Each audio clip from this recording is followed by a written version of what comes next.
Krishna everyone.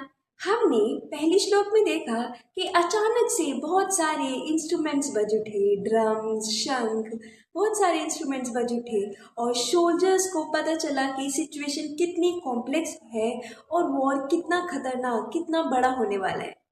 आज श्लोक 14 में हम पहली बार अपने हीरो कृष्ण जी के बारे में कुछ देखेंगे। तो श्लोक 14 कुछ ऐसा है। ततः श्रुतैर्हयैर्युक्ते महति स्यादने स्थितौ माधव पांडवश्चैव दिव्यौ शंखौ प्रदध्मतु।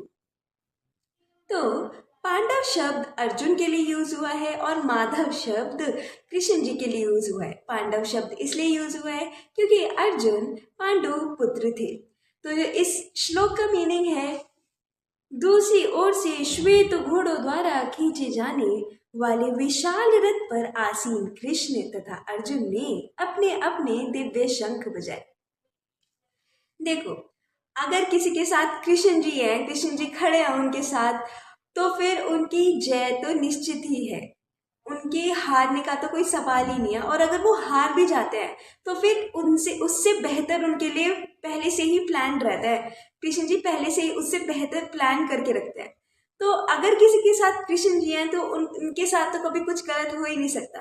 और अगर कृष्ण जी किसी के साथ हैं तो फिर तो श्री जी भी उनके साथ होंगी ही होंगी, क्योंकि जहाँ जहाँ कृष्ण जी वहाँ वहाँ श्री जी। तो श्री जी भी अब अर्जुन के साथ हैं, कृष्ण जी भी अर्जुन के साथ हैं। और कृष्ण जी और अर्जुन जिस रथ पे सवार हैं वो भी उन्हें अग्निदेव ने दिया था। तो जिस रथ पे वो सवार हैं वो भी दर्शा रहा है कि जहाँ जहाँ भी रथ जाएगा, तीनों लोक में से कहीं भी जहाँ भी ये रथ जाएगा वहाँ विजय निश्चित है। चाहे हमारा ओपोनेंट टीम कितनी भी कोशिश कर ले, पर अगर कृष्ण जी हमारे साथ हैं तो फिर तो हम कैसे भी हार ही नहीं सकते। So that was all about Shlok 14 of Bhagavad Gita. I hope you liked my video. If you did, please hit the like button, subscribe to my channel. Thank you for watching. Stay tuned, stay connected. Radhe.